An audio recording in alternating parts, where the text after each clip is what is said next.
ভাই বাজার করলেন? হ্যাঁ ভাই। ভাই একটা 420 ছেলে আর একটা সংসারী ছেলের ভিতরে পার্থক্য কি ভাই বলেন তো একটু?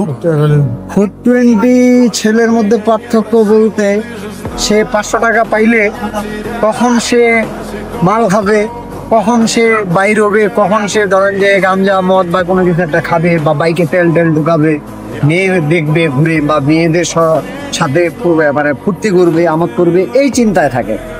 আর সংসারী ছেলের মধ্যে চিন্তা ভাবনা হচ্ছে, সে কোথাও 200 টাকা যদি পায়ও, 200 500 যাই হোক না কেন, সে বাড়ির জন্য যতটুকু পারে, তার সামর্থ্য অনুযায়ী সে যতটুকুই পারে, এই ধরেন 10 টাকা শাকের আটি, হ্যাঁ, এরপরে এই ধরেন 20 টাকা বা 50 টাকার তেল, 10 টাকা বা 20 টাকার মরিচ, হ্যাঁ, এবং বাড়ির জন্য ধরেন যে চাল, বা তার সামর্থ্য অনুযায়ী যতটুকু সে পারে, তার সংসারে চিন্তা করে সে বাজারটা করে।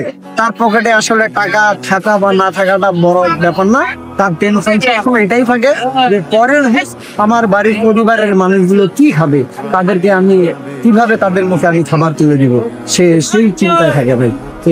আমার মনে হয় পার্থক্যটা আপনারা বুঝতে পারছেন, ভুল ত্রুটি হইলেও অডিয়েন্স সেটা বিচার করবে। জি ভাই, ধন্যবাদ আপনাকে ভাই। আসসালামু আলাইকুম।